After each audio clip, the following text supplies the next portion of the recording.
Voilà, il est temps de pouvoir écouter notre conférencier de ce soir et d'hier soir. Il y a sans doute parmi vous l'une ou l'un qui a assisté à sa conférence d'hier, et donc je ne vais pas non plus représenter le professeur de Koning en long et en large, mais vous savez que c'est un neurobiologiste, qu'il a fait ses études au Canada, puis il a fait un postdoc, plusieurs postdocs aux États-Unis pour revenir enseigner à l'université Laval et y ouvrir un centre qui a cette particularité, qui est particulièrement intéressante, de mêler à la fois des ingénieurs, des physiciens, des chimistes, des mathématiciens et évidemment des neurophysiologistes pour essayer de comprendre ce qui est aujourd'hui vraiment le cœur du réacteur, à savoir le cerveau. Le cerveau qui, d'une certaine manière, a pris la place du cœur. Tout un temps, c'était le cœur, et ce l'est toujours, bien sûr, qui semblait central dans la santé. Aujourd'hui, de plus en plus, le cerveau intrigue, comme il a toujours intrigué, mais montre qu'il est au cœur de la médecine et de la médecine curative. Et le prix que le professeur de Koning a obtenu est un prix qui fait partie de la liste des prix du Québec et qui est l'une des bases de nos invitations avec la délégation générale du Québec pour cette chaire du Québec, qui est une belle collaboration entre l'Académie royale de Belgique et la chaire du Québec. L'un de ces prix, et le prix qui a été décerné, est un prix de médecine, si j'ai bien lu. Et ça, c'est la preuve. Je pense qu'effectivement, les études sur le cerveau sont aujourd'hui au cœur de la médecine, et que pour comprendre comment fonctionne notre corps, eh bien, il faut essayer aussi de comprendre comment fonctionne l'ordinateur de base, ces millions de milliards de connexions qui sans cesse travaillent, bon, parfois un peu plus, parfois un peu moins quand même, mais déterminent ce que évidemment nous faisons, et parfois ce qui ne fonctionne pas. Et c'est évidemment toute cette question de la douleur chronique qui a été au cœur des études du professeur de Koning, qui va aujourd'hui essayer de percer un peu plus les mystères de ce cerveau. Je voudrais juste dire, avant de lui céder la parole, que cette chaire du Québec, qui rentre dans le cadre du Collège Belgique, est une chaire à laquelle nous tenons beaucoup, parce que elle n'est pas seulement, je dirais, ce que vous voyez ici, c'est finalement la partie visible de l'iceberg. Ce sont les deux conférences que deux fois par an, un scientifique du Québec qui a été primé généralement au Québec vient nous faire, mais c'est aussi l'occasion pour lui ou pour elle de nouer des contacts, ou de renouer des contacts, ou d'approfondir des contacts avec le milieu scientifique belge, voire européen, puisque nous sommes quand même tout près des instances européennes, et que c'est aussi l'occasion de faire du transatlantique au sens beaucoup plus large. Donc c'est vraiment un outil de connexion. Cela rend parfaitement compte de l'une des missions de l'Académie, qui est de constituer une plateforme de collaboration, d'échange entre scientifiques, bien sûr à l'intérieur de la communauté française de Belgique, mais aussi, et peut-être même aujourd'hui surtout, entre Belges et étrangers. Voilà, je n'en dis pas plus, mais c'était une manière de remercier aussi la délégation générale du Québec pour son investissement qui me semble extrêmement rentable. Et c'est avec Stephen Lorais qu'on a pu organiser toute une série de rencontres avec des chercheurs et des étudiants. Et je voulais une dernière fois remercier le professeur Yves de Koning pour sa présence et anticipant un peu son exposé de ce soir. Merci à toutes et à tous et surtout merci à lui.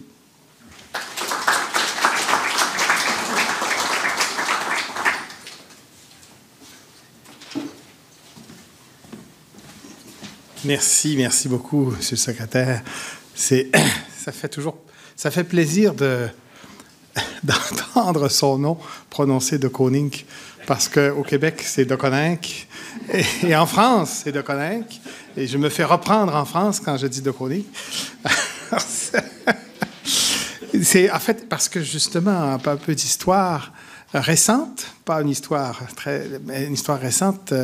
Pour moi, c'est un certain retour parce que mon grand-père, Charles de Koning, c'est lui qui était à Louvain et qui est venu à Laval dans les années 30, qui est venu pour un séjour de quelques mois et qui, bien sûr, n'est jamais revenu, a fait toute sa carrière, a été devenu doyen. Et mon père, alors Charles était philosophe. Et mon père est aussi philosophe. Donc, c'est intéressant de vous entendre parler de l'allusion du cœur. C'est certain qu'on a souvent tendance en science à vouloir libeller les gens comme de quoi ils ont eu tort. Hein? Alors, on dit Aristote a eu tort de dire que le siège de l'intelligence était le cœur, mais c'est toujours basé sur l'information qu'on a à ce moment-là. Et en fait, c'est un peu lié avec ce qu'on va discuter aujourd'hui. Hein? Le cerveau, c'est encore cet organe le plus complexe de l'univers et qui est encore si mal compris. Et au fur et à mesure qu'on réussit à percer ces mystères, ça nous permet vraiment de se détromper par rapport à comment ça fonctionnait. Alors, hier, je vous ai parlé de douleur, sujet complètement différent, qui est vraiment mon sujet médical principal sur lequel je me penche. Mais comme vous l'avez dit, depuis à peu près 20 ans à peu près, maintenant, j'ai fait beaucoup de maillage avec le monde des sciences physiques parce que en sciences biomédicales et particulièrement dans les sciences du cerveau, on est tributaire énormément des technologies. Donc, d'être capable d'aller voir ce qui se passe à l'intérieur du cerveau et d'intervenir. Donc, une petite introduction un peu sur les défis et la raison de ce maillage. Donc, on commence encore justement avec ces échelles de chiffres. Hein. La Voie lactée, ici, que vous voyez, à peu près 100 milliards d'étoiles dans notre Voie lactée, et dans notre cerveau, à peu près 100 milliards de neurones. Donc, chaque cerveau, c'est l'équivalent d'une galaxie. C'est déjà pas mal. Mais comme vous l'avez dit, Monsieur le secrétaire, chacune de ces cellules nerveuses fait à peu près 10 000 connexions. Ça fait 1 pétaconnexion. Un péta, c'est 10 à la 15. Il n'y a personne. Mon oncle mathématicien m'a toujours dit, quand on parle aux gens, il faut jamais dépasser les milliards. Parce qu'au-dessus d'1 milliard, ça devient abstrait. On ne sait pas de quoi on parle. Alors, c'est pour ça que je dis 1 million de milliards de connexions. Si on essaie de faire tous les chemins possibles à travers toutes ces connexions, ça fait un nombre qui est plus grand que le nombre d'atomes dans l'univers. Chacune de ces cellules nerveuses envoie un fil qui se connecte à la cellule suivante, ce qu'on appelle l'axone. Si vous raboutez tous les axones qui sont dans votre tête individuelle, ça fait 140 000 kilomètres. C'est 3 fois le tour de la Terre. Plus de 3 fois le tour de la Terre, dans chacune de nos têtes. Alors, vous voyez quand même l'ampleur du défi. Et certainement, quand on regarde dans l'évolution, hein, il y a un changement de trajectoire où le nombre de cellules nerveuses dans le cerveau humain est beaucoup, beaucoup plus grand que l'équivalent dans les autres espèces pour la taille de notre cerveau. Donc, cet immense défi, on commence par les cellules nerveuses, que vous avez vu dans le tapis derrière, et ça fait ce cerveau humain ici, extrêmement complexe.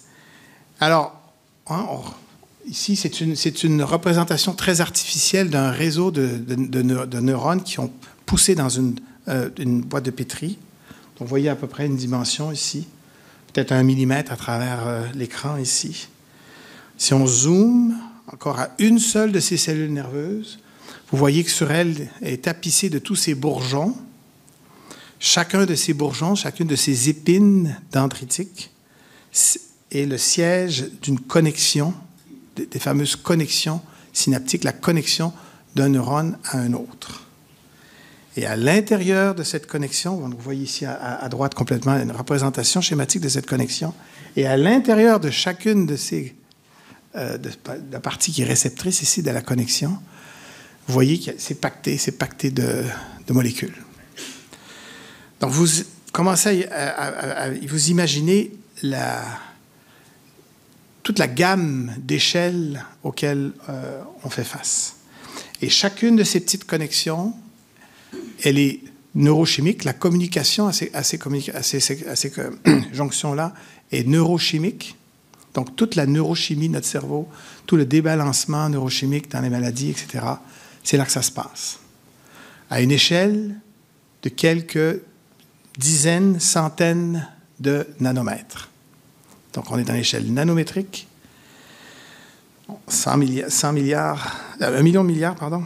Alors, imaginez, mais bien sûr, ce qui est important, c'est de comprendre comment est-ce que notre tête fonctionne et comment est-ce qu'elle fonctionne dans la vraie vie.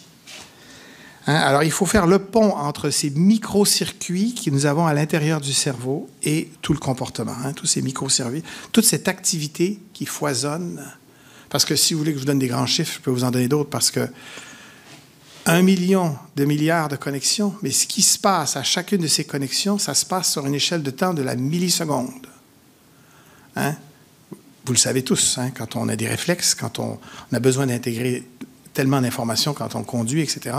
On a besoin, quand on va entendre, si on veut percevoir différents sons, il faut qu'on soit capable de traiter l'information, de faire la distinction entre des signaux à l'échelle de la milliseconde. Et pourtant, une mémoire va durer 100 ans, enfin, pour certains. À vous imaginer, on traite l'information à l'échelle de la milliseconde, mais on est capable d'enregistrer l'information sur une échelle de 100 ans. Et probablement d'une façon très, très, très différente, à mon avis, si vous me posez la question, de la façon dont nos ordinateurs le font.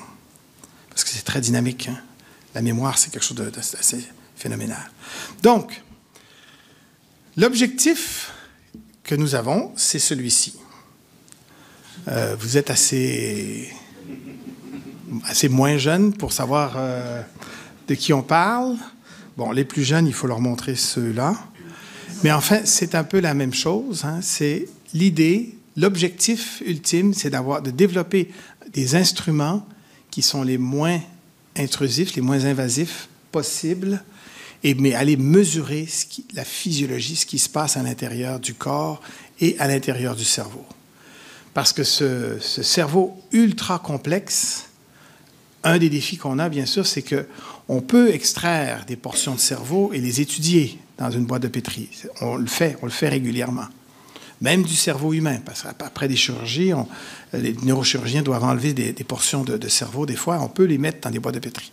Mais ce n'est pas du tout comme le cancer. On peut prendre un cancer et le faire pousser dans une boîte de Petri. Le cerveau est un organe extrêmement plus complexe et fragile.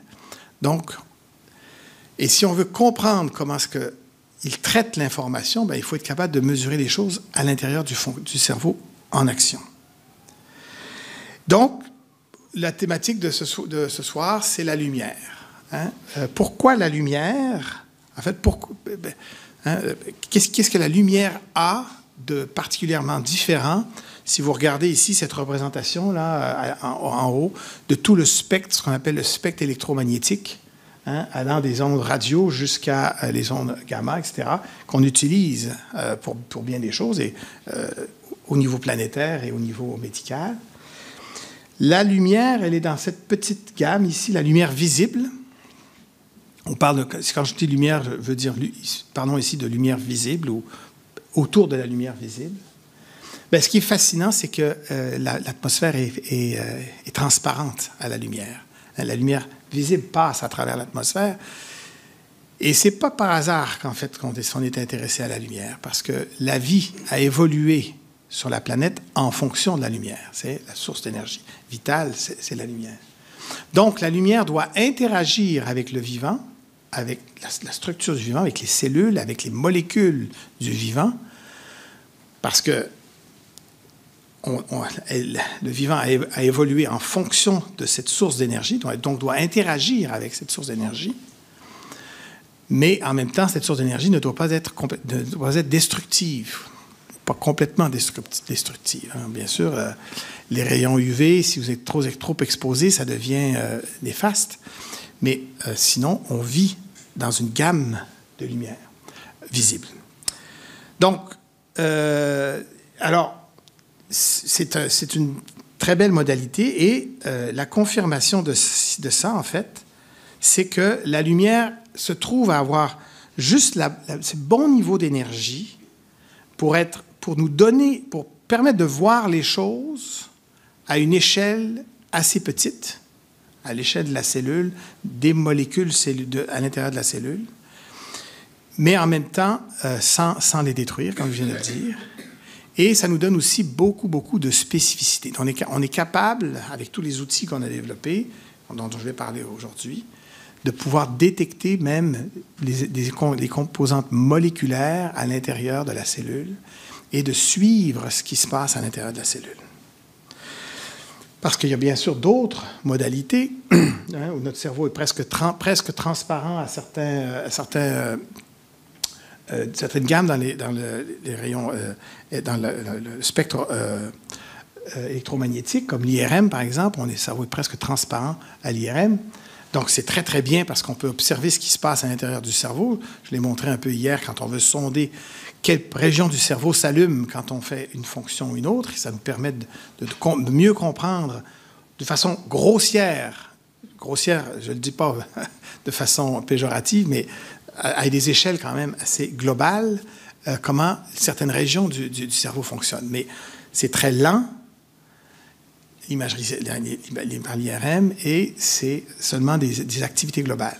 Le défi ultime, c'est d'être capable de suivre, théoriquement, suivre ce que chaque cellule de votre cerveau fait à l'intérieur d'un ensemble. Bon, c'est un défi qui n'est sans doute pas un bon défi parce que c'est irréaliste, parce que repensez aux chiffres que je vous ai donnés tout à l'heure.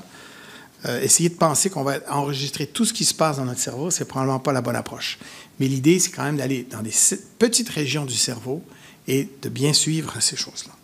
Hein, donc, je vous l'ai dit, hein, c'est ça qui est intéressant avec les sciences du cerveau. Je vous parle aujourd'hui de cette initiative qu'on a développée à l'interface des neurosciences et des sciences physiques, chimiques, mathématiques, pour essayer de pousser plus loin notre capacité à comprendre le cerveau. Mais tout ce qu'on développe, bien sûr, est important pour toute la médecine, pour toutes les sciences biomédicales. Mais le cerveau nous présente, à mon avis, les plus beaux défis, les plus grands défis. Parce que l'échelle, on va, comme je l'ai dit, de la milliseconde aux centaines d'années, dizaines d'années, disons. Et on va du nanoscopique jusqu'à une activité très complexe, jusqu'au comportement. Hein, nos interactions entre nous, etc., dépendent de notre cerveau. Donc, j'en suis convaincu, c'est le défi de notre siècle, de mieux comprendre le cerveau. Non pas qu'on veuille tout réduire, hein, bien sûr, au cerveau, à l'organe biologique, mais comme un élément essentiel en continuité à la base de qui nous sommes. Et dans ce contexte, beaucoup de grandes entités, de grandes nations, de grands continents se sont lancés dans des grandes initiatives de recherche au cerveau. En Europe, bien sûr, il y a eu ce qu'on a appelé le Human Brain Project, qui continue dans une incarnation un peu différente. Et aux États-Unis, il y avait eu l'annonce de cette fameuse Brain Initiative, qui est un acronyme, hein, on a fait un petit jeu de mots.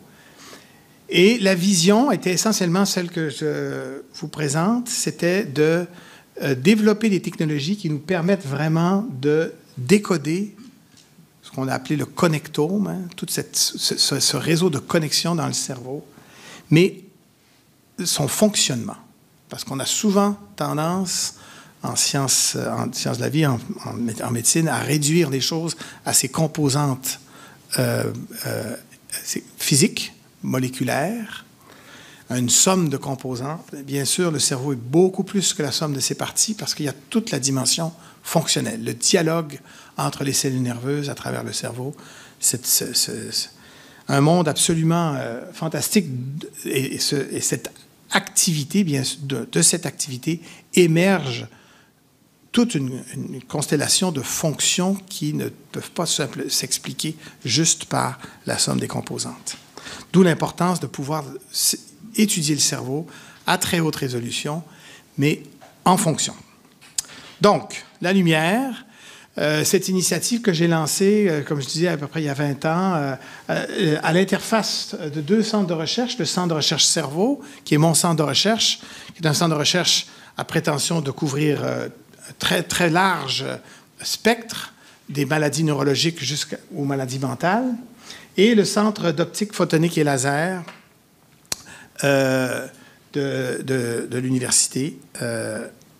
Excusez, je vais mettre le Centre d'optique photonique et laser, qui est une des grandes forces de l'Université Laval, où des gens ont développé toutes sortes de technologies très, très importantes.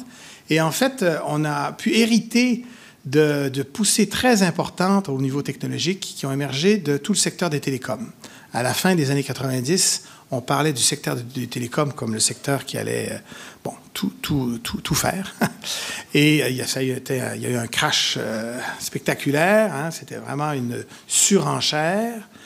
Le secteur de l'optique photonique avait développé énormément de superbes technologies pour les télécoms. Et on a pu... Ils se sont réorientés, et la ville de Québec est un microcosme de ce milieu, autour du Centre d'optique et laser et aussi de l'Institut national d'optique à Québec. Il y a 35-40 compagnies dérivées qui développent toutes sortes de technologies dans le secteur de l'optique photonique. Donc, on a pu créer ce consortium de gens, ces collaborations entre ces différentes entités universitaires et industrielles, pour rassembler nos efforts, pour essayer de comprendre, pousser le développement des technologies pour améliorer notre capacité à aller comprendre ce qui se passe dans le cerveau. Et puis, c'est un truc qui a essaimé. On a maintenant un réseau pan-canadien où il y a une dizaine d'universités et d'instituts à travers le Canada qui participent à cet effort commun où on veut vraiment c'est de nourrir un esprit de collaboration entre développeurs de technologies et utilisateurs dans une boucle de rétroaction où les développeurs, qui vient un peu du monde de l'ingénierie, qu'on transpose au biomédical, on développe des technologies en collaboration avec des gens qui testent ces technologies, qui donnent une rétroaction aux gens qui développent les technologies pour les améliorer.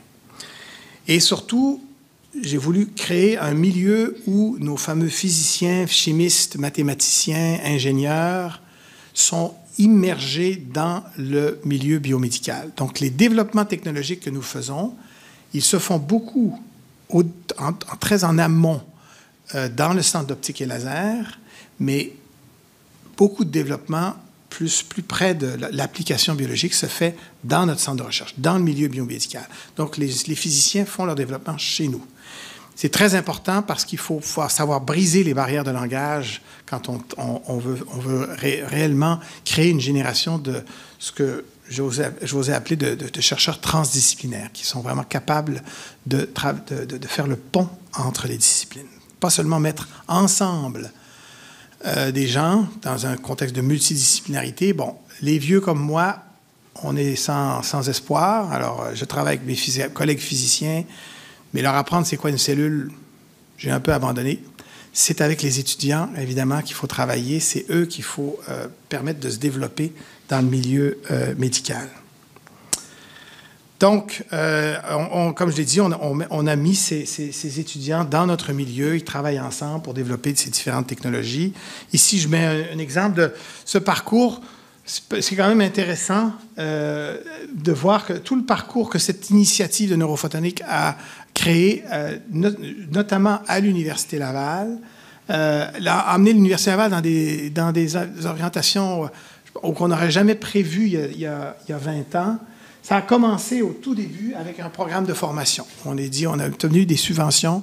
On a dit qu'il faut amener les étudiants dans le milieu biomédical et qu'ils développent leur technologie, mais dans un contexte médical. C'est venu avec beaucoup de subventions d'infrastructures importantes. Les organismes de financement ont beaucoup emboîté au détour des années 2000, et notamment autour de Rémi Quirion, qui à ce moment-là, Rémi Quirion, le scientifique en chef du Québec, mais qui était à ce moment-là le directeur scientifique de l'Institut de neurosciences, santé mentale et toxicomanie, avec l'Institut de génétique, avait investi énormément dans cette transdisciplinarité pour vraiment pousser les interfaces. Et ça nous a permis aussi d'aller chercher d'autres organismes des grands financements. Ça nous a donné aussi ce qu'on appelle les chaires d'excellence de recherche du Canada. Une, ici, Younes Messadek, dans le domaine des fibres optiques, concevoir des nouveaux verres pour vraiment créer les sondes qui nous permettent d'aller voir des choses dans le cerveau. Et aussi une chaire, ici, de Pierre Marquet, qui vient de l'Université de Lausanne, et de l'EPFL, qui était en fait un physicien pur, qui fait de la super résolution optique, qui développe des nouveaux microscopes, mais qui est aussi psychiatre, clinicien, qui voit des familles et qui suit des enfants en difficulté. Donc, quelqu'un qui fait vraiment le pont dans toutes ces initiatives. Et puis, d'autres initiatives qui nous ont permis de développer des plateformes nationales de services pour essayer de disséminer les outils que nous avons développés. Et ça nous a même amené, j'en parlais à la toute fin, un clin d'œil à cette initiative qu'on a appelée Sentinelle Nord, où on a voulu transposer la logique qu'on avait développée avec la neurophotonique maintenant aux sciences de l'environnement. On avait dit, c'était un très, très grand programme, un peu comme les IDEX français, s'il y en a qui ça dit quelque chose. Le Canada avait lancé ces grands programmes qui donnaient des subventions de l'ordre de 100 millions de dollars aux universités. Et on a convaincu le gouvernement d'investir dans une initiative où on a essentiellement dit une des réponses importantes pour l'avenir, de comprendre l'impact des changements climatiques sur la santé et l'environnement, c'est de développer ces nouveaux outils qui émergent du secteur de l'optique, qui sont très miniaturisables, faible consommation d'énergie, extrêmement robuste, capable d'être utilisé sur le terrain, faible consommation d'énergie, très qu'on peut utiliser de façon très, très multimodale, etc., etc., etc. Donc, ce secteur des technologies qui, à mon avis, est très porteur pour l'avenir, on a pu le transposer aux sciences de l'environnement. Bon, voilà pour un peu l'historique de la chose.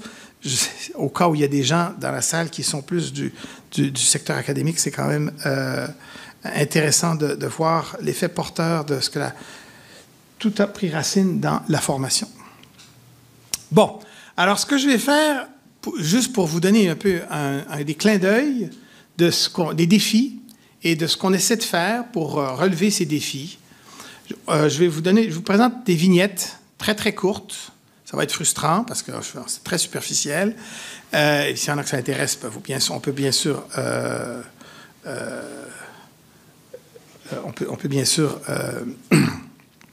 en discuter plus par après.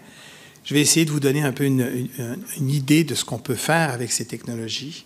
Mais voilà, c'était le compromis parce que il faut quand même pouvoir souper à une certaine heure.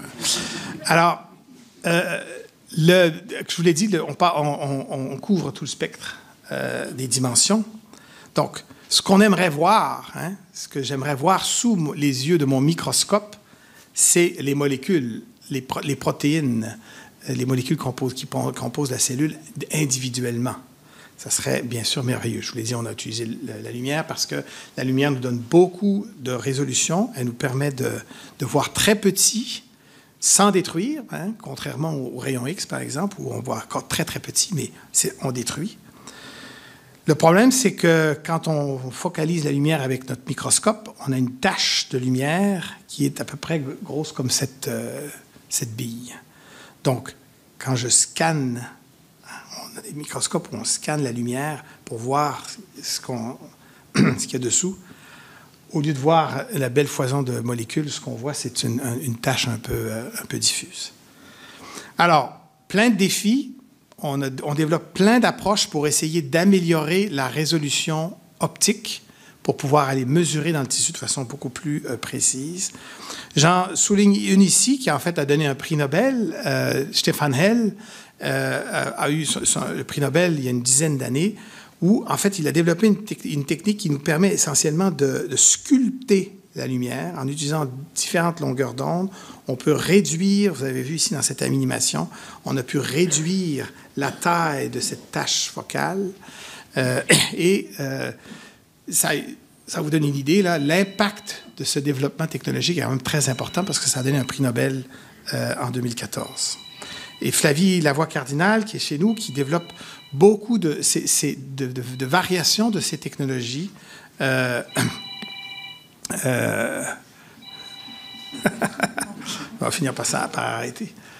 Je vous donne ici, ouvrez bien les yeux pour voir ce que ça donne. Vous voyez ici une cellule nerveuse, toutes sortes de couleurs, parce qu'on a utilisé la fluorescence, donc une propriété des molécules quand on envoie de la lumière dessus. Vous avez tous des expériences de la phosphorescence ou de la bioluminescence, la fluorescence aussi. Par exemple, quand vous allez dans des discothèques, selon la lumière qu'on voit, on voit la lumière qui est réémise à une longueur d'onde, à une couleur différente. On peut utiliser ça pour essayer de marquer les composantes moléculaires dans la cellule. Voici ce que ça donne un peu, mais en utilisant cette super résolution optique, on part d'ici, vous voyez qu'on a beaucoup amélioré la qualité du signal. Un peu plus grand ici, vous voyez, bon, c'est un petit peu flou. On peut voir de façon beaucoup plus précise. Un autre exemple ici. Voici ce qu'on voit à fort grossissement en microscopie normale, confocale normale. Et puis, avec cette approche de super résolution, on peut aller voir maintenant des structures de façon beaucoup plus fine. Ce n'est pas aussi précis que la microscopie électronique, par exemple, mais c'est beaucoup moins intrusif. Et en fait, avec cette microscopie, ils ont pu mettre en lumière, je ne sais pas si vous devinez, des arrangements hélicoïdaux à l'intérieur de ce prolongement de la cellule nerveuse qui reflète une organisation moléculaire qui est flexible, qui change selon l'activité de la cellule, mais qu'on a pu seulement révéler à l'aide de cette approche. Dans la cellule vivante. On peut aller jusqu'à mesurer ces choses-là à l'intérieur de la cellule vivante. Je vous ai parlé de ces fameuses connexions, ces millions de milliards de connexions qui sont tous de l'ordre de moins de 1 micron, de quelques centaines de nanomètres. Elles ont des composantes à l'intérieur. Toute la neurochimie du cerveau vient de toutes les protéines qui sont à l'intérieur. Il faut être capable, normalement, on a une tache qui est à peu près... Tout ce qu'on voit, c'est une tache, comme ça ici, de cette jonction synaptique. Mais avec la super résolution, on peut aller voir maintenant les différentes composantes moléculaires. Donc, on peut maintenant étudier comment est-ce que cette organisation moléculaire change en fonction de l'activité. Et ces changements-là ne sont pas triviaux. C'est des changements qui sont à la base des processus de mémoire. La capacité de nos cellules nerveuses à storer de l'information est en partie due à l'efficacité de transfert d'informations à chacune de ces jonctions. Et cette efficacité-là, elle est fonction de l'organisation moléculaire. Donc, on est capable de voir ce changement d'organisation. Je vous dis, le défi, c'est d'aller pouvoir voir ces choses-là à l'intérieur de la cellule vivante pour rendre la chose encore plus spéciale, spectaculaire. Il y a toute une révolution qui s'est faite il y a à peu près 25 ans, presque 30 ans maintenant, où on a découvert en fait que il y a des protéines fluorescentes à l'intérieur de certains organismes vivants, notamment ici la méduse, Ces fameuses protéines fluorescentes, les scientifiques ont sauté dessus et se sont mis à voir si on pouvait réutiliser ces protéines naturelles, donc, qui sont encodées génétiquement. Si elles sont encodées génétiquement, ça veut dire qu'on peut transformer notre corps, nos cellules, pour qu'elles produisent ces protéines fluorescentes. Et donc, on peut maintenant générer des étiquettes fluorescentes qui correspondent à chaque type cellulaire à l'intérieur de notre corps. Et on a pu trouver ces protéines de différentes couleurs. Donc, au début, c'était les méduses. D'ailleurs, un de ceux qui a le plus développé ces outils, Roger Cheng, a aussi obtenu un prix Nobel en 2008, je pense. Lui, avec plusieurs chercheurs pour justement la découverte de ces protéines et surtout, Roger Cheng, la transformation de ces protéines pour les utiliser. Et maintenant, imaginez créer des êtres vivants ou des réseaux de cellules où on peut maintenant attribuer des couleurs différentes aux différentes composantes, que ce soit cellulaire ou moléculaire. Et on peut donc utiliser, parce que ces molécules fluorescentes, on les a aussi modifiées pour que leur couleur change en fonction de l'environnement dans la cellule. Donc, ce que vous voyez ici, c'est un cerveau de petits poissons, de petits d'agneaux que vous voyez ici, là, qui est devenu vert, mais qui est normalement noir et blanc. C'est un petit poisson zèbre ou le d'agneau. C'est un poisson qui est intéressant parce qu'il est tout petit et son cerveau, à un certain âge, est transparent. Donc, on a pu le modifier et ce que vous voyez ici, c'est l'activation des cellules nerveuses à l'intérieur de ce cerveau. Donc, foison de couleurs qui ont été développées et il y a même des chercheurs qui ont fait des cerveaux arc-en-ciel où on a pu, par trucs génétiques, faire en sorte que presque chaque cellule exprime une couleur différente. Au-delà de la beauté artistique, ça a une utilité scientifique parce que ça veut dire qu'on peut maintenant suivre. Chaque cellule a maintenant une identité qu'on peut voir. Alors, qu'est-ce qu'on peut faire, encore une fois, avec ces protéines fluorescentes? Quelques exemples, encore une fois, à travers le spectre. Ici, vous avez une cellule dans laquelle on a incorporé cette protéine fluorescente, mais attachée à un enzyme particulier. C'est mon frère Paul, d'ailleurs, qui a fait ce travail. Cet enzyme est très, très important pour la mémoire. Si on désactive cet enzyme, il n'y a aucune... on perd les capacités de mémoire. Même une souris dans un labyrinthe n'arrive plus à retrouver son chemin si cet enzyme ne fonctionne pas.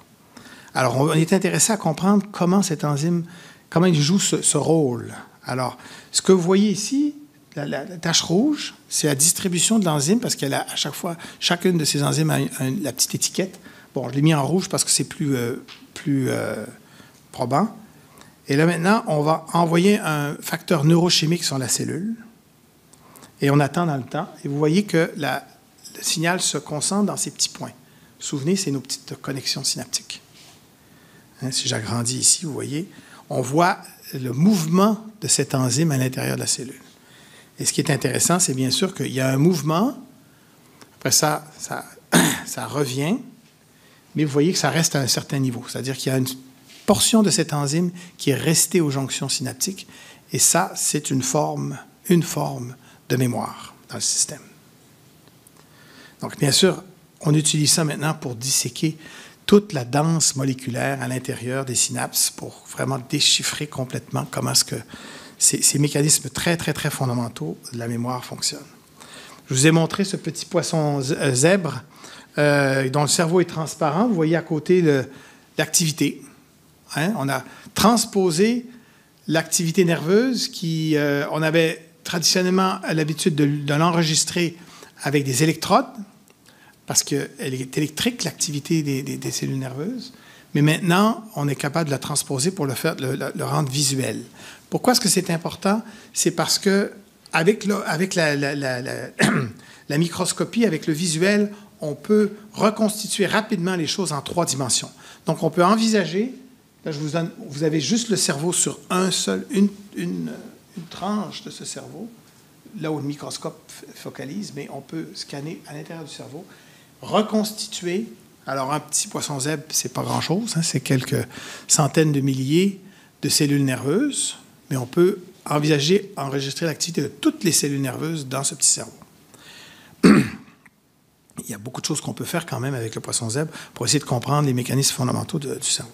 Notamment, toute cette... j'en ai parlé hier, quand j'ai parlé de la douleur chronique, j'ai parlé à la fin de la grande problématique des interactions entre nos intestins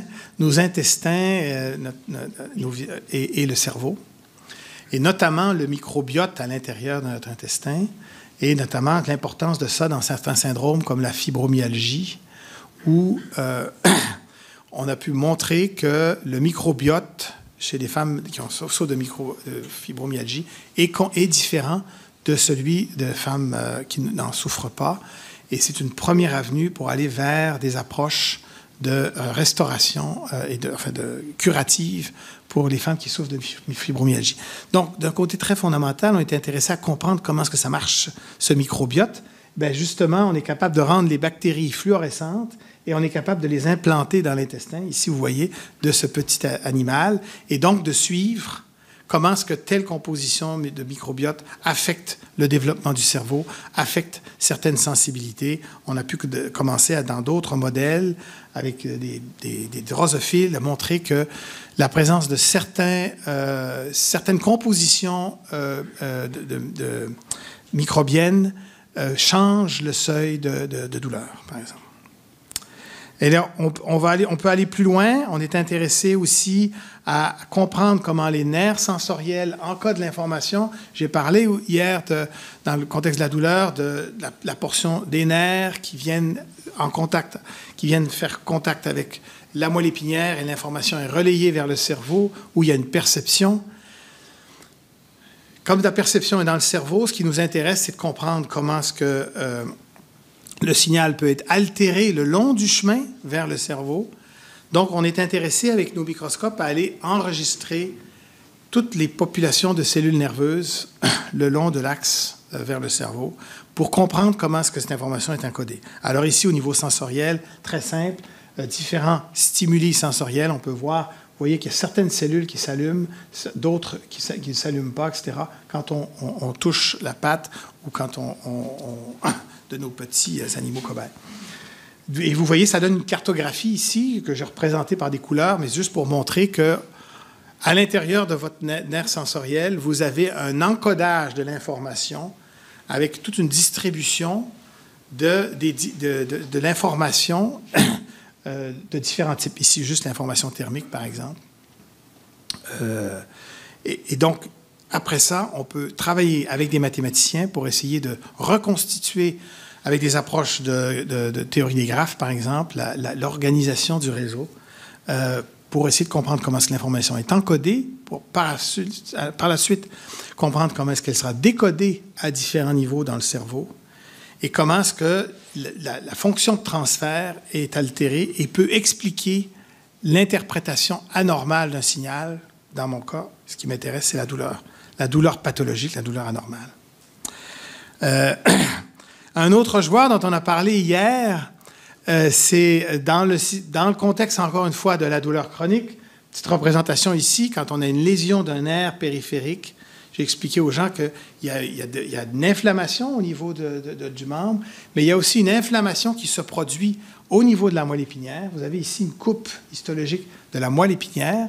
Vous voyez à droite, le signal rouge représente les cellules microgliales, donc les cellules immunitaires du système nerveux central, qui se sont activées. Donc, elles se sont activées, on le voit ici par ce signal fluorescent, parce qu'on a un marquage, donc on voit déjà qu'il y a quelque chose. Les cellules microgliales, ce sont les macrophages de votre cerveau, de votre moelle épinière. Elles ont comme rôle de venir à là où il y a un problème et de travailler pour régler le problème, nettoyer, etc. Voici un petit peu un élargissement de une de ces cellules microgliales. Bien, si on veut comprendre comment ces cellules fonctionnent, contrairement à nos autres cellules, comme les cellules nerveuses, qui sont assez fixes dans l'espace, les cellules microgliales, elles bougent. Alors ici, à l'intérieur d'une moelle épinière vivante, ces petites cellules microgliales, elles ont cette protéine fluorescente verte. Alors vous pouvez voir qu'elles bougent. En fait, elles scannent l'environnement.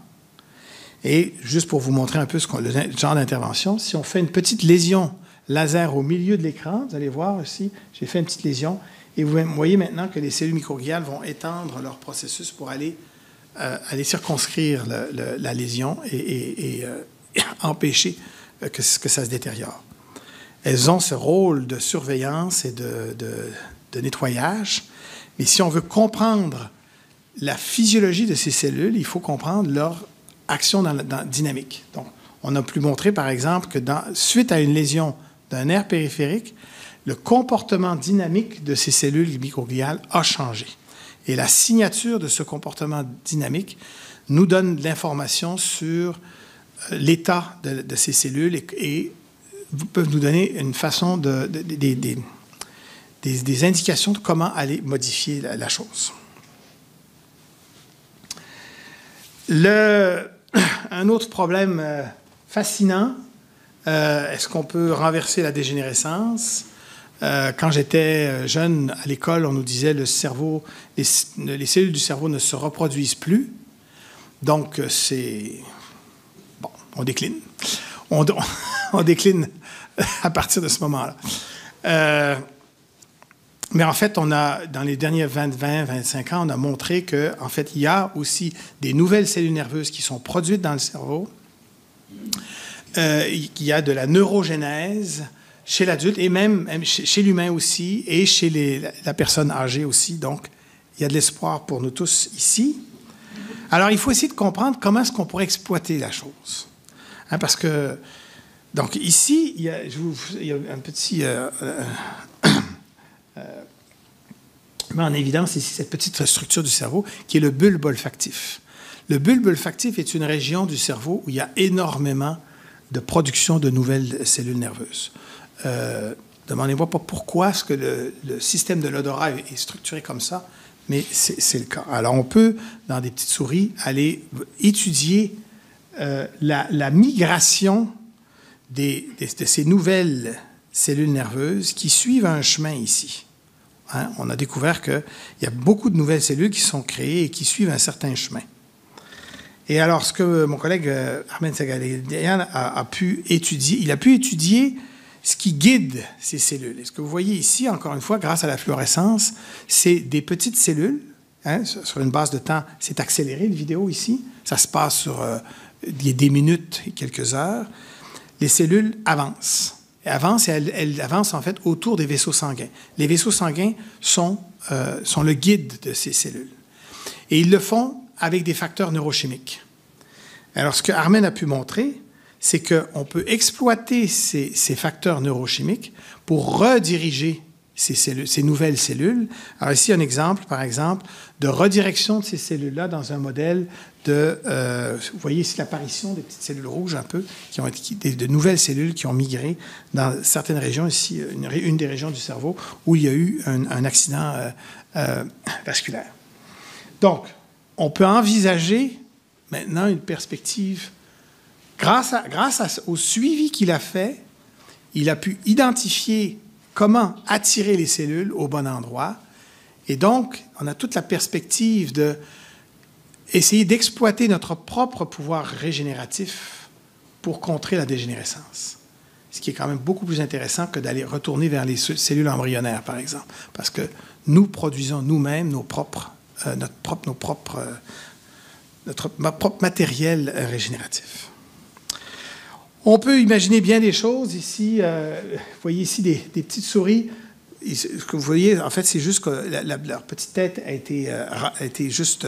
on a enlevé les poils pour pouvoir voir à travers le crâne des petites souris qu'on a manipulées génétiquement pour qu'elles aient, encore une fois, nos protéines fluorescentes qui nous rapportent l'activité. Et en fait, c'est des souris qui sont volontaires. Elles vont se mettre en dessous du microscope toutes seules. Quand elles en ont marre, elles s'en vont. Donc, c'est très sympathique. Et ce que vous voyez à droite, c'est l'activité neuronale à l'intérieur de la surface, pas à l'intérieur, à la surface du cerveau. Donc, vous voyez toute cette activité, ces ondes de propagation de l'information.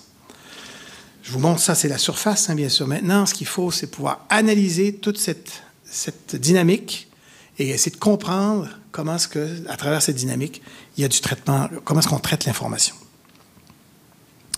Les tâches qu'on donne aux souris, c'est assez simple. On leur demande de lécher, d'aller lécher un peu de sucre sur un tuyau. Bon, tout ça, c'est mignon. On peut le faire avec dans certains modèles animaux, vous l'avez vu, qui sont petits, etc. Le cerveau, plus on s'en va vers des cerveaux complexes, un de nos grands défis, c'est qu'elle est merveilleuse, cette lumière, parce qu'elle nous permet de voir très petit, sans détruire, mais finalement, notre cerveau est relativement opaque à la lumière. En fait, il est opaque à cause du gras. J'ai déjà eu une grande dame très distinguée qui nous visitait au centre et je lui ai dit, vous savez, malheureusement, je suis obligé de vous dire que votre cerveau, c'est principalement du gras. Et elle m'a répondu du tac au tac, j'aime mieux qu'il soit là qu'ailleurs. J'avais trouvé ça génial. Mais le cerveau, en fait, il est aussi brillant qu'il l'est parce que c'est du gras. Parce que le gras, c'est l'isolant qu'il y a autour de chacun de nos petits fils des connexions entre les cellules nerveuses. Donc, c'est le cœur du fonctionnement du cerveau, de ses grandes performances. Mais ça fait en sorte que la lumière est complètement diffuse quand on essaie de pénétrer le cerveau avec la lumière. Donc, on est limité dans la profondeur de ce qu'on peut faire, ce que l'IRM ne nous donne pas. Avec l'IRM, bien sûr, on peut voir à travers le cerveau complètement, avec malheureusement le fait que c'est trop grossier. Donc, tout le domaine de la fibre optique, notamment, qui vient un peu à la rescousse pour pouvoir nous permettre de développer, en fait, les lasers, mais surtout les fibres optiques dans lesquelles on envoie nos faisceaux laser ou maintenant dans lesquelles on peut envoyer de la lumière à partir des LED. Ces fibres optiques, c'est le fait que la lumière, on se permet de faire des fils très, très fins de verre qui guident la lumière. La lumière reste trappée à l'intérieur de ces fibres pour être libérée à l'extrémité. Ça nous permet d'amener la lumière et d'envisager d'aller entrer à l'intérieur du cerveau pour mesurer ce qui se passe à l'intérieur. Alors ici, c'est un travail qu'on avait fait où on avait développé une microfibre, ici, toute très, très, très, très petite, de verre, où on est capable de la développer pour qu'elle soit extrêmement petite. Ça vous donne ici une idée. C'est comme un petit capillaire. Ça descend à quelques dizaines de millièmes quelques millièmes de millimètres. Et on peut descendre à l'intérieur du cerveau maintenant, envoyer de la lumière. On peut aussi enregistrer l'activité électrique, c'était ça l'intérêt de notre fibre, et aller enregistrer l'activité d'une seule cellule, mesurer et manipuler ce qui se passe dans une seule cellule nerveuse à l'intérieur du cerveau. Ça, c'est bien sûr un bout du spectre. À l'autre bout du spectre, évidemment, on veut pouvoir reconstituer le cerveau au complet. Toute la circuiterie dans certains cerveaux. Alors, on peut le faire aussi maintenant avec des approches pour transparentiser le cerveau, le rendre transparent. On est capable de substituer, en fait, le gras, les lipides, avec des polymères qui font en sorte que notre cerveau devient maintenant transparent à la lumière. Évidemment, ça, c'est des cerveaux post-mortem. On ne peut pas faire ça dans le cerveau vivant. Mais ça nous permet d'envisager d'avoir des cerveaux entiers qu'on peut maintenant, alors même dans les conditions post-mortem, même le cerveau humain qui est très, très, très gros, on peut aller chercher des portions de cerveau et aller essayer de reconstituer ces grands circuits. Bon, maintenant, si je veux faire une reconstitution d'un volume, disons 1 cm3, avec la lumière, je suis obligé de compromettre sur la résolution. Là, on joue contre nous parce qu'on dit on veut être capable de voir ce qui est à l'échelle du micron, du millième de millimètre, mais à travers tout le cerveau. C'est là qu'on a fait des travaux, on a fait appel à nos collègues physiciens qui sont capables de forger, façonner, sculpter la lumière, façonner la lumière et faire ce qu'ils appellent des faisceaux Bessel. Enfin, c'est des aiguilles de lumière. Vous voyez ici une aiguille de lumière qui est très, très mince. Elle est de 1/10 de millimètre et elle peut être sur des centimètres de long.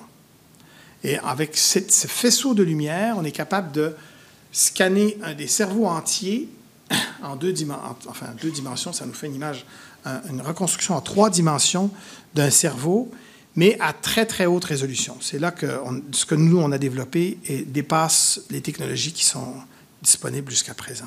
Ce que vous voyez ici, c'était la reconstitution d'un cerveau entier.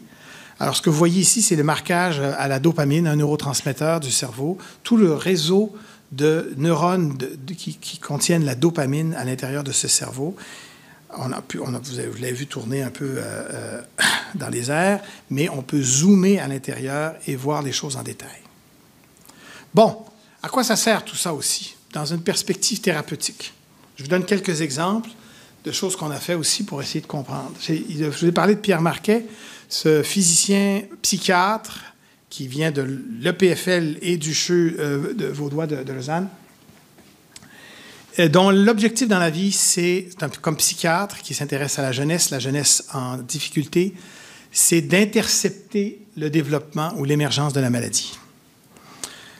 Le grand défi en psychiatrie, parce que la psychiatrie, c'est la dernière des branches de la médecine où le diagnostic est essentiellement basé sur la relation qu'on a avec le patient et ce que le patient nous donne comme information. On n'a pas encore de marqueurs biologiques qui peuvent permettre d'aller plus loin vers des diagnostics et vers ce que les cliniciens appellent la stratification, donc la distinction entre les différents syndromes. Le pari que Pierre fait, c'est de dire, je vais... Alors, c'est important, c'est d'aller détecter le plus tôt possible dans le développement de l'enfant des signes avant-coureurs de susceptibilité ou vulnérabilité à développer les maladies. Ces enfants-là ne sont pas malades, mais peut-être qu'un jour, ils pourraient développer la maladie, ils ont plus de propension à développer la maladie à cause de certaines vulnérabilités, parce que notre biologie est différente, etc. Donc, il y a des trajectoires, on parle beaucoup de trajectoires en médecine développementale. Si on est capable de détecter le plus tôt possible des signes de vulnérabilité, bien, on peut aider à la trajectoire. Vous allez voir votre médecin, vous dites votre enfant, il est susceptible au syndrome métabolique. Il pourrait développer un diabète s'il ne fait pas attention. Alors, on va travailler sur son régime alimentaire, etc. Et puis, on arrive à éviter le développement du diabète. C'est la même chose, c'est la même logique dans le domaine des maladies mentales ou des troubles mentaux. Alors, ce que Pierre fait, c'est un peu le grand écart.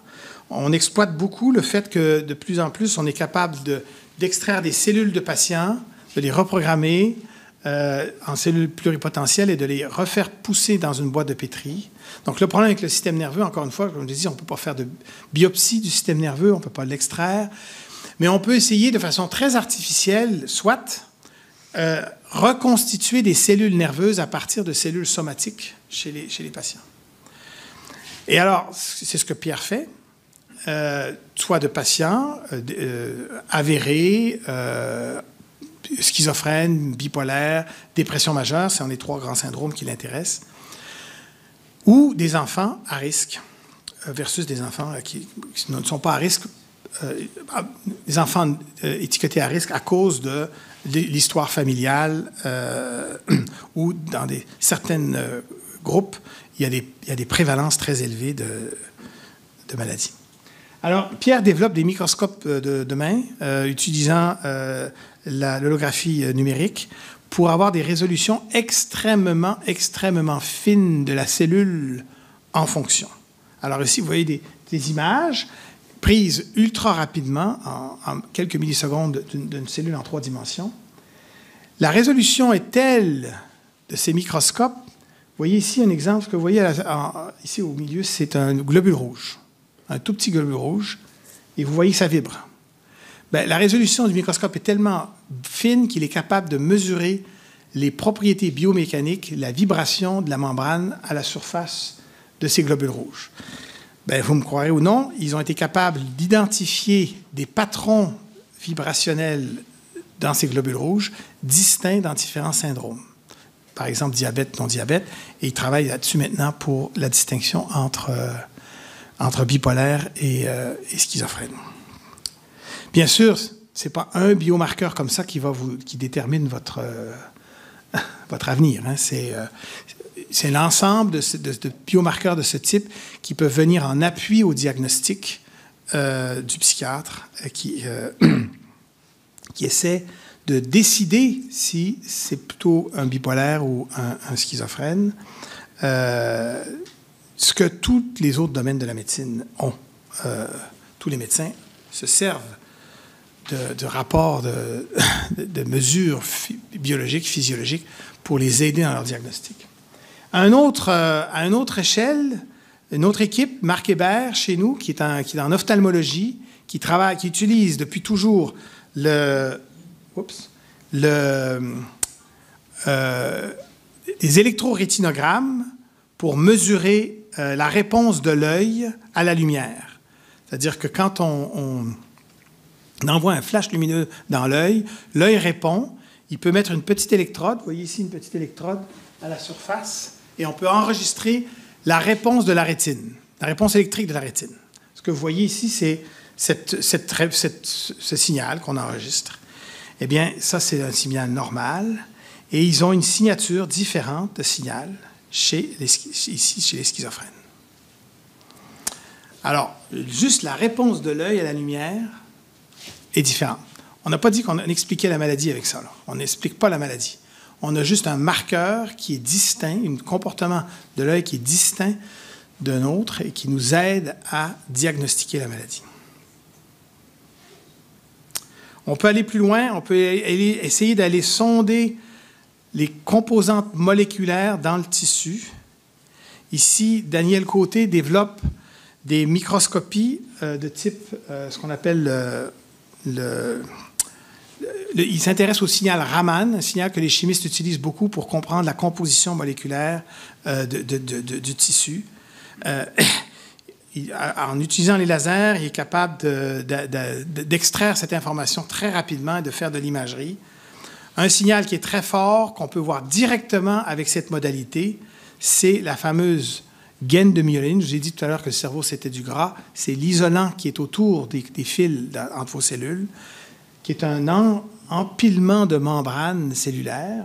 Et ça fait, imaginez-vous, hein, dans votre cerveau, c'est comme ça, c'est des petits fils, et puis autour des fils, il y a de l'isolant. Cet isolant-là est très important. Hein. La sclérose en plaques est l'exemple par excellence de dégénérescence de la myéline qui amène à la paralysie. Alors, il est capable avec cette technique d'aller voir directement la myéline à des échelles microniques, de 1 micron, 1 millième de millimètre, dans le tissu vivant.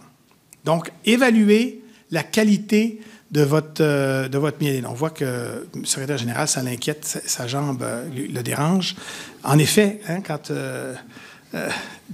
nos nerfs, la fonction de nos nerfs est très dépendante de la qualité de cette myéline. Ce que vous voyez ici, c'est du tissu de moelle épinière.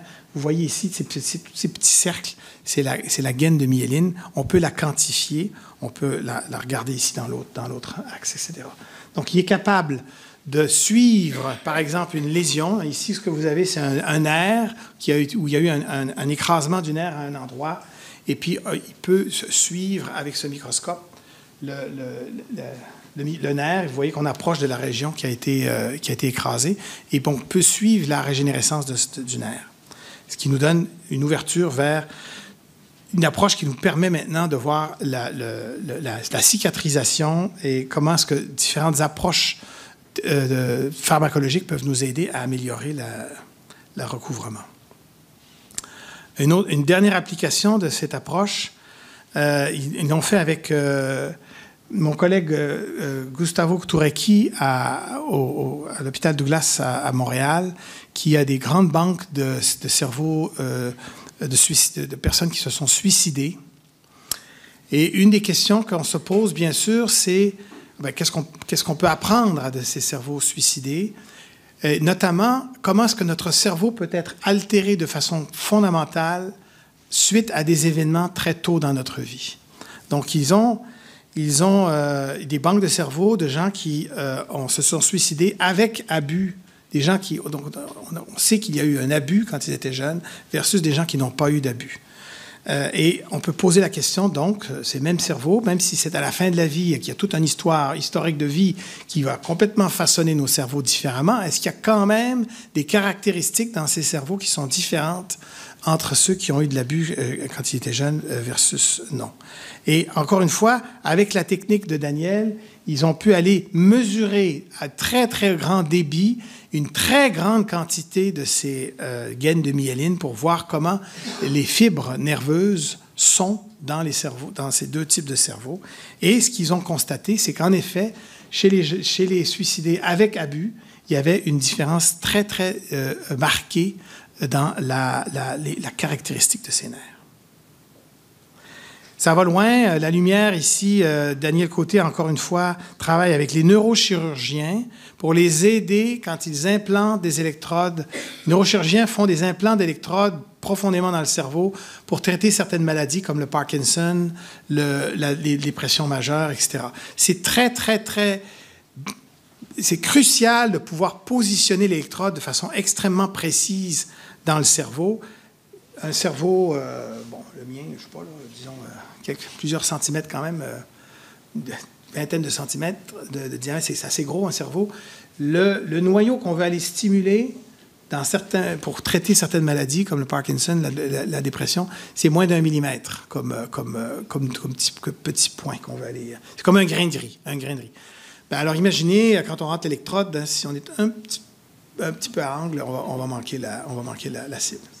Donc, en fait, il rajoute une fibre optique qui lui permet de mesurer les propriétés du tissu nerveux. Ils ont fait des cartographies et qui permettent aux chirurgiens de corriger au fur et à mesure qu'il insère son électrode dans le cerveau. Bon, j'achève. Un autre volet essentiel quand même à souligner ici, c'est une deuxième révolution. Après la découverte des protéines fluorescentes, il y a maintenant les protéines qui répondent à la lumière. Donc, cette fois-ci, ça vient de bactéries. On a trouvé des canaux ioniques. Alors, l'activité nerveuse, l'activité des cellules nerveuses, elle est électrique. Elle dépend de canaux de protéines à la surface de la membrane qui s'ouvrent et qui se ferment selon différents signaux. Et on a des bactéries où ces canaux répondent à la lumière. On peut les ouvrir et les fermer avec la lumière. Ce qui veut dire que maintenant, je peux envisager contrôler l'activité électrique des cellules nerveuses avec la lumière. Mais là, parce que c'est une protéine, donc parce que la protéine, elle est sur ma cellule nerveuse, j'envoie un faisceau lumineux, je suis capable de déclencher l'activité électrique dans cette cellule. On pouvait le faire depuis toujours. Les neurochirurgiens dont je viens vous parler, ils le font avec une électrode de métal. On descend un fil de métal et on envoie un choc électrique et on active le système nerveux. Mais ici, maintenant, en incorporant cette protéine dans la cellule nerveuse, je peux faire en sorte que maintenant, c'est la lumière qui va la faire répondre ou pas. Dans une perspective fondamentale, ça veut dire que maintenant... Pourquoi est-ce que c'est intéressant? C'est parce qu'on peut maintenant envisager d'aller... Le problème qu'on a avec une électrode comme l'électrode ici que les neurochirurgiens entrent dans la tête, c'est qu'on envoie un choc électrique, puis on stimule tout ce qui est là, tout ce qui est autour. Ça marche, tant mieux. En fait, c'est très, très essai-erreur. Dans mon domaine où on fait de la stimulation spinale pour faire de l'analgésie, c'est essai-erreur, 30% du temps, ça marche. Ce qu'on fait est très grossier encore, ça marche, tant mieux, mais on pourrait beaucoup raffiner la chose. Donc, maintenant, si je fais en sorte que je vais modifier seulement les cellules nerveuses que je veux, qui sont les bonnes. Maintenant, seulement ces cellules nerveuses-là vont répondre à la lumière. Donc, ce qui fait... alors ici, bien sûr, on peut le faire expérimentalement. C'est un film un peu nono où on fait bouger la souris en envoyant de la lumière dans une certaine région du cerveau pour qu'elle bouge. Mais une application qui m'intéresse particulièrement, c'est ce que je viens de vous dire. On implante des électrodes au niveau de la moelle épinière et on peut stimuler pour produire de l'analgésie. C'est une approche qui est utilisée, 30% du temps ça marche, et ça marche pour des patients qui sont réfractaires à bien d'autres traitements. Encore une fois, l'espoir, c'est de raffiner la chose maintenant et d'aller utiliser le génie génétique. Bien sûr, vous allez me dire qu'il y a des barrières pour l'humain, mais je vous rappelle qu'on vient de faire une expérience avec 12 milliards de doses d'ARN chez l'être humain et on est capable de modifier l'information génétique de façon assez intéressante. Et on peut envisager livrer ces gènes dans le cerveau pour faire en sorte que nos cellules nerveuses vont pouvoir répondre à la lumière ou non. Alors, les cellules nerveuses on peut faire ici un exemple d'abord dans un petit cobaye, une petite souris. Vous voyez qu'elle a une petite fibre qui est implantée au niveau de sa moelle épinière. On est capable de faire des fibres optiques qui ont toutes sortes de propriétés, etc. Et maintenant, on peut envisager que les fibres nerveuses qui envoient un signal douloureux, par exemple, au niveau de la moelle épinière, on fait en sorte qu'elles vont avoir une protéine qui répond à la lumière et qui vont éteindre leur activité, les inhiber. Parce on a découvert de ces protéines répondre à la lumière il y en a certaines qui vont exciter les cellules, d'autres qui vont les inhiber. Et alors, dans un test ici, on voit par exemple que quand on envoie le faisceau lumineux, on est capable d'augmenter le seuil de désagrément quand on chauffe la pâte ici. Donc, on a effectivement généré une analgésie, mais qui est beaucoup plus spécifique, c'est l'espoir, que la stimulation électrique. Et pour terminer, un dernier exemple, où là, on développe maintenant des outils, des implants, c'est tout le domaine de ce qu'on appelle l'interface cerveau-machine, des implants électriques, mais aussi optiques, qui ont beaucoup d'intelligence sur eux, qu'on peut, après ça, mettre sur le cerveau. Alors, avec les ingénieurs qui développent ces implants, on les a ici. Ça, c'est la taille actuelle. Et ils sont en train de les miniaturiser pour en faire des microchips extrêmement petits. Donc, beaucoup plus petits. Pensez à votre pacemaker. Le pacemaker qui contrôle votre cœur, c'est quand même assez gros, un pacemaker. On peut envisager de faire des implants qui sont encore plus petits, qu'on va pouvoir placer sur le cerveau ou à l'intérieur du cerveau. Et ce que l'équipe de Benoît Gosselin fait beaucoup, c'est de développer toute la dimension sans fil pour contrôler et manipuler et enregistrer. Un exemple de ce qu'on peut faire avec ça, ici, expérimental encore une fois, on peut enregistrer l'activité, l'activité avant-coureuse d'une crise d'épilepsie. Crise d'épilepsie, c'est la tempête dans le cerveau. Le cerveau perd complètement le contrôle, les cellules nerveuses se déchargent, et puis ça finit par allumer tout le monde, jusqu'à ce que la personne... il y a un épuisement cérébral, et puis tout revient à la normale, la personne se réveille, etc. Alors, il y a différentes façons, bien sûr, qu'on veut traiter la chose, mais ce qu'on essaie vraiment de développer, c'est des techniques avec des électrodes implantées chez les gens l'ont déjà, où on peut essayer de détecter un signe que ça s'emballe. L'activité s'emballe, et juste au bon moment, on va venir arrêter l'activité très brièvement pour empêcher que ça continue à s'emballer. Vous voyez ici, alors on détecte ce type d'activité, etc., qui est l'activité pas bonne. Vous voyez ici un exemple d'une activité. Vous voyez beaucoup d'activités électriques ici. Après ça, vous voyez, c'est des pulses lumineux. On envoie des pulses lumineux qui activent des neurones inhibiteurs qui vont venir arrêter l'activité cérébrale. Et vous voyez ici que l'activité devient assez silencieuse. La ligne bleue devient calme. Ce qu'on fait maintenant, c'est qu'on fait une boucle fermée On détecte l'activité et seulement quand on voit une activité anormale, on envoie un signal pour arrêter l'information. Et donc, on est capable de diminuer énormément la quantité d'intervention. Hein? L'idée, c'est de faire en sorte d'avoir un système intelligent en circuit, en boucle fermée, où seulement quand on détecte une activité anormale, on peut aller l'éteindre. On le fait pour l'épilepsie. On espère faire la même chose pour la douleur chronique, etc. Et puis, j'ai menti. Encore un dernier exemple d'approche thérapeutique avec la lumière. Là, maintenant, c'est quelque chose de très, très macro. Utiliser la lumière... Ah, désolé.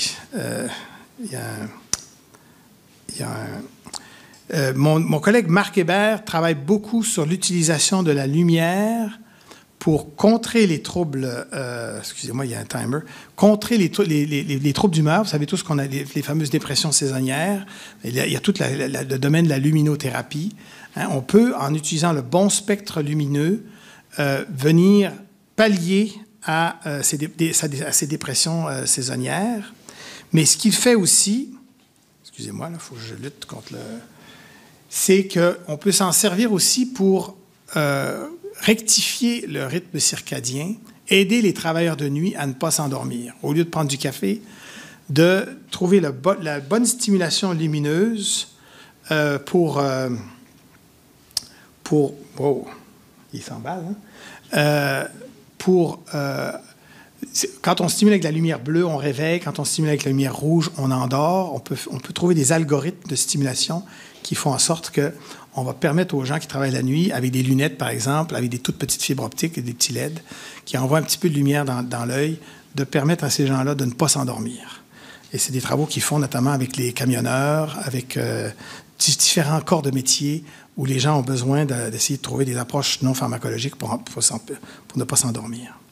Et le dernier exemple de cette transposition, comme je vous l'avais dit au début, c'est cette fameuse grande initiative de Sentinelle Nord, où je vous donne un exemple seulement de qu'est-ce que ça donne d'avoir mis des chercheurs biomédicaux avec des environnementalistes et des physiciens ensemble. Ici, mon collègue Marcel Babin a travaillé avec Pierre Marquet, dont je viens de vous parler. Pierre Marquet, qui est un grand spécialiste de la diffusion de la lumière dans le tissu.